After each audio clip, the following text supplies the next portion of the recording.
Hello, community, and welcome back to another Keeping It Real with Dr. Anita podcast. I am your host, Dr. Anita Polite Wilson, founder and CEO of Dr. Anita Enterprises. As a C-suite trusted advisor and board director, I help other members of the C-suite community reframe diversity conversations from difficult to different.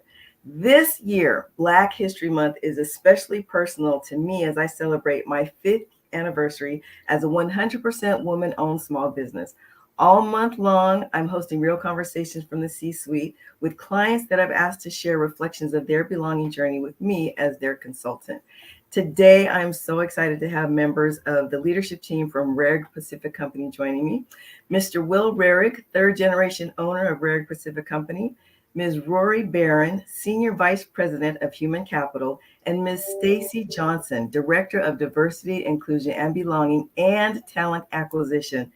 Welcome to all of you, and thank you so much for joining me. Good morning. Oh, I need some more enthusiasm. Oh, I'm fine. All right. Well, I'm going to say good morning and congratulations on 5 years. That's awesome. Thank you. I appreciate that. It has been a journey for me, and it's one that I have enjoyed. Before we get started, I do want to take a few minutes to prepare our community to fully appreciate today's real conversation from the C-suite with you all. Today's podcast is about 3 things for me. First, it's about celebrating our work together. Second, it's about recognizing Rehrig as an exemplary client that consultants love walking alongside because it brings so much joy and fulfillment. And third, it's about highlighting the stark differences between the results that you get when you pursue change the culture behaviors versus check the box initiatives. So as a way of providing context and reminding you of the phenomenal accomplishments that you've achieved, I want the community to understand how extraordinary your journey was. First of all, our work was the result of a personal conviction from Will, the CEO, and we're going to get into that later. Over the course of 2 years, the entire C-suite team was dedicated to the process. This was not just on the shoulders of Rori as the SVP of Human Capital, and she's going to talk more about that. Once the work that the C-suite did was completed, marketing developed a belonging campaign that was used to raise awareness company-wide before launching the company's first Black employee resource group and rolling into a series of direct report mini masterminds, which Stacey is going to share with us. And last but not least, Rehrig openly and proudly and boldly and courageously shared milestones during their belonging journey with their vendors, their clients, and in public forums with me. So with all that being said, Rori, tell the community how you found me and how you knew I was the one. Okay, thanks for letting me talk about that, because it was an interesting journey. We didn't know where we wanted to go, and we just knew that we wanted to get our experience of the Black employees at the company and kind of get a taste of how are people feeling? How good are we doing? How are we even handling this? Do people even feel like they're being seen or heard? And I happened to, at that time, join a networking group for human capital and human resources leaders, and it covers LA and Orange County, and it was right after the George Floyd incident. And so the timing was really perfect, and their topic was DI&E. And there were a lot of people talking about their own journeys, what they're trying to do, what they've been doing, what hasn't been working, and discussions about with whom they've worked. And so a lot of names popped up during that conversation, and yours was one of them. And it popped up more than once. And so I was doing all my notes and taking names of all the people that I was listening, hearing about. And that's how we developed our list to vet. And then Stacey kind of went through the process of communicating with each one of those folks. And we brought everyone in front of the leadership team. And the approach that you took, I think, is what really stood out. You actually modeled the mastermind process as you had the communication with the leadership team. And I love that personally. I could see you were kind of going through an ADKAR process there, and you were doing, pulling the information. It turned into more you questioning the leadership team and getting them to be a little bit more vulnerable just in that moment. And that's when we knew that this was the approach that we wanted to take, is because we wanted that exposure, that vulnerability, that deep dive work to be done. And you demonstrated that. I appreciate that. It's important to mention how important vulnerability is, because oftentimes people think just because you're the thought leader or the facilitator that you're not also being vulnerable, but you absolutely are. It requires everybody at the table to be vulnerable in different ways, but absolutely consultants are vulnerable too, in terms of we don't know what approach is going to work, but we have to be true to our voice. And that was myself being true to me. So I appreciate that. I really do. Rori, you wrote the most amazing client testimonial that anyone could ever imagine. And community, you can find it on my website by clicking on the testimonials link and then clicking the corporate client link. And then Rori's picture will be there front and center. Rori, in that testimonial, you mentioned what you feel is the most important thing for leadership teams of other organizations to understand about the journey of belonging. Tell us about that.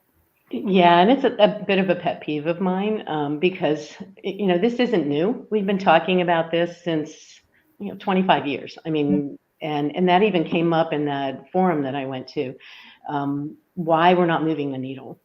We keep talking about unconscious bias. We keep talking about, whatever the basic things are, but we're not moving the needle.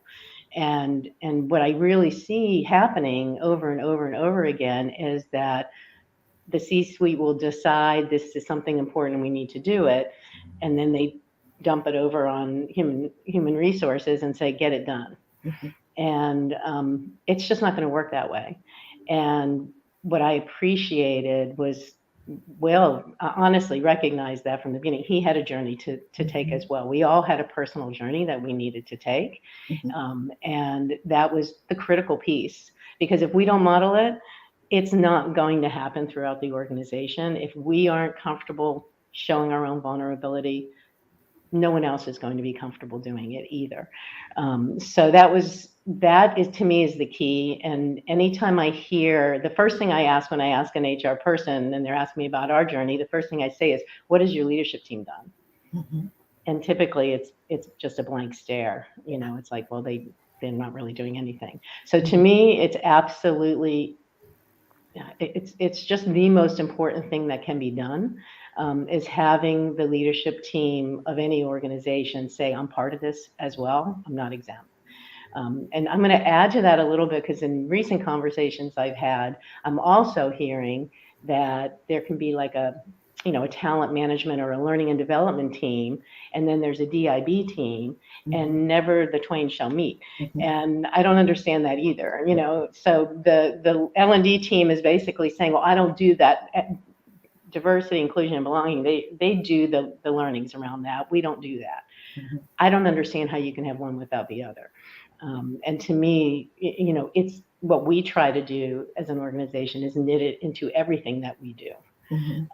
And that's really the only way for people to see the work getting done and not seeing it as a separate piece. And as long as I put my, appropriate pictures on the slides, I'm done with my work here with diversity, inclusion, and belonging. It's just not the case. So I like to add that too. I don't know how you can leave out a very critical part of your company's learning process and not tie those two things together. I agree with you 100%. And the fact that it is role model from the top is part of that. And part of that role modeling goes to how the executives interact with one another. So without divulging anything that's confidential, what have you seen in the difference of the leadership team and how they're connecting and how they are really growing into the journey? I see, we've worked a long time on trust and being authentic with one another on the team. I see that, with the masterminds, and of course, we needed extra sessions to get that accomplished. But it was work that we'd already been building on, but it really kind of drove it home for us that it's the only way to operate, not just about sensitive topics, but about anything that we do. as we're leading the organization. And so I think that trust has really developed into something natural now and very real. And it's allowing us to move faster in a lot of ways, not just around EIB, but around everything we do as an organization. So that to me has been just a huge impact, and it's really kind of a beautiful thing to watch. So it has been a beautiful thing to watch. And every now and then, when I have the opportunity to talk with someone on the leadership team, I hear, wow, the things that I hear about how the team is just solidifying and leaning into those conversations that might be uncomfortable and doing it willingly and working through it because they've learned how to sit in that. It's just a beautiful thing. And I just want to thank you for your leadership in that area. Thank you very much. Thank you. Will, tell us about the catalyst of this belonging journey for you. And that's going to take us back to 2020. Yeah, it goes back to 2020, and Rory mentioned the George Floyd murder. And really the catalyst for all of this was probably that. And what it led to was a series of conversations I had with our senior VP of sales, Derek Fields, who's Black. And what happened out of that is he gave me another lens to look at the world with. And so very grateful to him for that extra lens, because it deepens my understanding of what's going on in the world, and how I can adjust and react to that and work with it rather than not being aware of it. And so really it was George Floyd's murder and the conversations, the wonderful conversations I had with Derek, who helped me understand things better. Yeah. When I think about some of those initial conversations, the vulnerability that folks eventually started to lean into led to some really raw moments. How did you feel about those times? They're all good. I've had the good fortune to have some tough lessons in my life, and they leave you in uncomfortable spaces, but you get the opportunity to grow from that and have deeper understanding of things. And so, whatever's challenged me in my life and that vulnerability, I've learned to do that better over the years, because it really leads to great growth. And I welcome all of them, because you end up on the other side of that with so much more. Yeah. Well, what I appreciated most about you was the fact that you just didn't go through the motions as the CEO. You weren't standing aloof from the rest of the team watching things happen. As a matter of fact, one of the things that I noticed about you right off was when I was working with the leadership team, if I posed a question, you were always the last person to reply. And I asked you about that one day, and you said, I never want what I think to influence or inhibit the conversation from others. Say a little bit more about that. Maybe so I'm the fourth generation president of this company, family business. And so I know that people think of me in two ways. One, that family member, and someone that was born into the position, and then the president. And I can have an outsized influence because of those two things. I see it all the time. I don't do it intentionally. And so where I can be intentional and not do it, I do that, right? But every time I hear something back, oh, this is what Will wanted, I'm like, when did I say that? So if I can be intentional about holding back and being thoughtful about it, so when I do speak, I'm speaking thoughtfully so that I get what I want across, right? Instead of inadvertently getting something else. I mentioned the fact that you did everything that I asked of the leadership team, including one-on-one coaching with me, the acceleration coaching, to say, all right, in between our sessions, how can we dig a little bit deeper? And sometimes it was challenging for both of us, because to get more than 2 words out of you initially was work for me, let me tell you, but it was worth it. Tell me about the process of doing the deep work for you. I think it's the great questions that I don't have the answer for me in any coaching relationship. It's like, if I'm able to give you 2 words to answer your question, I'll probably do that. But it's when I can give you no words that it's the most impactful for me. And so then I got to think about it. And then you get a few more words after that. But I'm sure you noticed, like, oh, that's a good question. Now I got to think about it. And then I give you an answer. But that's the great part of coaching for me, is those questions that makes me think. Well, thank you for stretching me as well as yourself during those coaching sessions. They were all worth it. Will, last question for you. Why is it important for you to weave belonging into all of your Friday messages? Well, I had the good fortune or the terrible fortune to start start messaging things on Fridays during the pandemic or the beginning of the pandemic. And I started those with the intention of trying to help people feel more certain. Because I think in the beginning of the pandemic, we were all in the same spot. It's like, I don't know what's going on. All I know is I'm scared. And, you know, I felt like I had an ability and a place that could send a message out saying, hey, here are the things that we do know about that are good and okay. And there's some scary stuff out there too, but let's do what we can right now. And that's kind of way this message has started. And then I said the misfortune of doing this is because now I'm stuck. I got to do one every Friday and it's expected. And so I've got to come up with a topic every Friday. But part of that is that it's still that putting a little bit of certainty in and the certainty around belonging, right? Because if you feel like you belong somewhere, you feel better, that you're more certain. Even if you're uncertain, you feel better. And so really it's around that is like, hey, I want to create that sense of belonging because we all yearn for that. And if I can do a little bit of that each week and help people draw together and come together, I think it's meaningful. It is beautiful. And the fact that you have combined belonging with all of your corporate values, in particular, the family value, it just makes it so seamless and so authentic. So thank you for that. Stacey, I think that your own journey of belonging through our work together is key. Please tell us about the evolution of your role as Director of Diversity, Inclusion, and Belonging and Talent Acquisition impacted you personally and the organization as a whole. The word that comes to mind for me with my evolution is connectedness.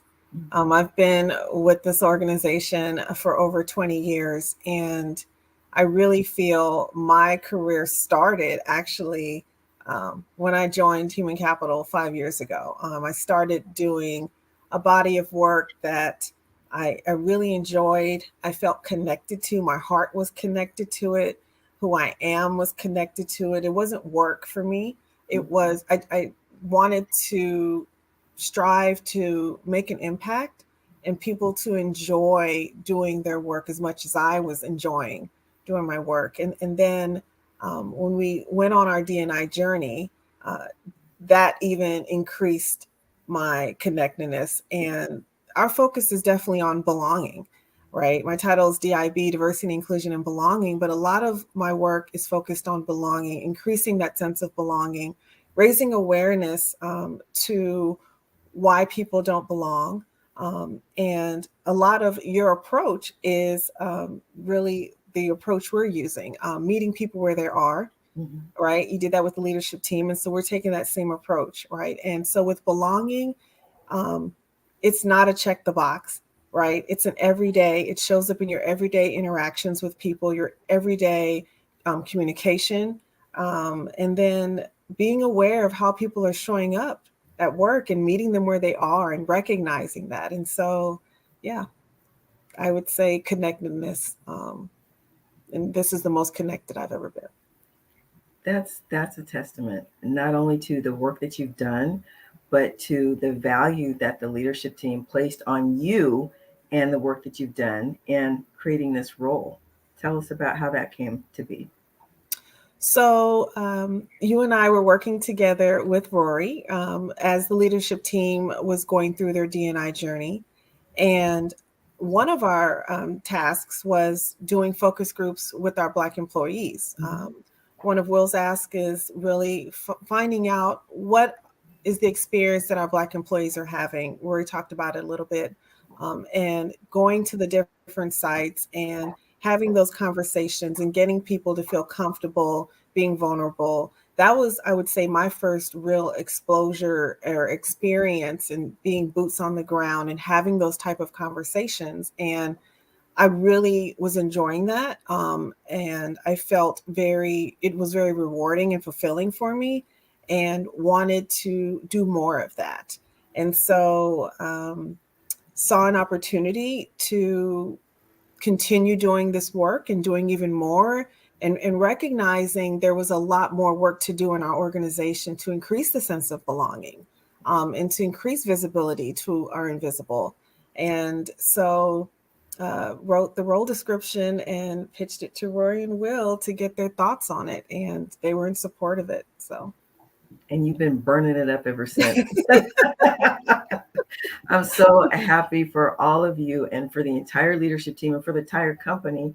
I did have one last question that I had for each of you that you already knew. But after listening to this conversation, I'm going to flip the script on all of us and ask you a different question. So, based on the journey of the last 2 years, where do you see Rehrig Pacific Company in the next 2 years? And what does that journey look like? Whoever wants to tackle it first, jump right in. I'll go. Based on the journey of the last 2 years, I'm going to see more of what I've already seen. And then when I say that, it's what Stacey talks about, deeper connectedness with the people I work with. And then one thing, it always gets me choked up a little bit. So one thing that has been incredible was just the talent and the people that we already had that are getting unleashed, like Stacey. And Stacey, I've known to be entirely capable in my entire career with her over more than 20 years. And I was so blind to the potential that's there to go even greater than that. So it's been awesome. And I'm just looking forward to more of that. I'll go next. For me, when we went on our belonging tour, when I went with the leadership team and we were boots on the ground talking to our frontline in particular, and we have multiple shifts. And so we have day shifts and night shifts. And so sometimes I always call my frontline the invisible, right? Because they're usually not on Zoom or Teams calls. They not the ones sending out emails, right? So there are unsung heroes. And so getting the opportunity to be face to face with them and to hear how they're feeling and to, right, some good, some bad, but to see that there's a lot of opportunity for them to feel even more of a part of the Rehrig Pacific family, for them to have more visibility to the opportunities and also access to a lot of the benefits that our organization has. I would say a greater sense of belonging means all of that. More access, visibility, connectedness, and more family, more sense of family. Mm-hmm. Thank you. I guess I'll finish that off with, we spent a lot of time since I've been with the organization on leadership effectiveness. It's always been a really important piece. We're not going to, until our leaders are comfortable having conversations, understanding what talent looks like, understanding how to tap into that talent, defining the work, holding accountability. We worked on all of that. Mm-hmm. And I see the next couple of years where we've developed this initiative, a belonging initiative, that really just, Will mentioned about different lenses and seeing things from a different perspective, is picking up that lens again and now directing it at the front line and saying, okay, we worked on your managers. Now we're going to give you the opportunity for some growth and development. And now they're prepared to help you with that. So I see the next couple of years as our focus is really on finding those diamonds in the rough that are sitting right there that we don't even know about, and exposing them and then meeting them where they are and saying, what is it that you need that's going to allow you to be the best you can be in your work with the organization? And it could be something personal, it can be something professional, but that's where our focus is going to be. And I think that's going to create some tremendous value and opportunities for people inside the organization. I appreciate the fact that you mentioned that answer could be personal or professional, because what the journey of belonging is about the whole person and making the invisible visible. So thank you for that. All right. So what's your final takeaway, each of you, for our community today? And Rori, I'll go backwards. I'll start with you and then Stacey and then Will. Leadership team, don't exempt yourselves from the work that needs to be done, and listen to your people and get to know them, and be vulnerable in front of them, demonstrate it, and that will allow people to be vulnerable and authentic with you. Absolutely. Thank you, Rori. Stacey? I would say being open to learning. Right? I think a lot of people think, I already know that, I understand that. But being open to maybe there's a lot you don't know and that you may not understand or be aware of, and just be open to receiving that. But even more so, have the courage to stand in whatever discomfort that may cause you to push forward. Yes. Yes. Put on your shoes, wear them. They'll loosen up. Yeah. All that work of doing that leads to such rewards, both personally and professionally. It's hard to imagine not doing it. And you talk about, sharing it. I'd love to share this stuff too, because it's meant so much to me. I want to be able to make sure that others have an opportunity to get the same benefits. And so it's awesome work. Don't hesitate to do it. Yeah. Well, with that, I want to thank you all for joining me today. Mr. Will Rehrig, 4th generation owner of Rehrig Pacific. My goodness, you don't look that old. Ms. Rori Barron, Senior Vice President of Human Capital, and Ms. Stacey Johnson, Director of Diversity, Inclusion, and Belonging and Talent Acquisition. Thank you so much for joining me today as we celebrate the partnership between Rehrig Pacific Company and Dr. Anita Enterprises. Community, if you'd like to hear this podcast again or any of my previous podcasts, you know where to go, dranita.com. On the landing page in the top in the center, click on the link that says Keeping It Real Podcast with Dr. Anita. Please remember to follow, like, and share. And if anything from any of our conversations, in particular this one, has helped you to reframe diversity conversations from difficult to different, please share with your network. Until next time, this is Dr. Anita reminding you to stay blessed and keep it real.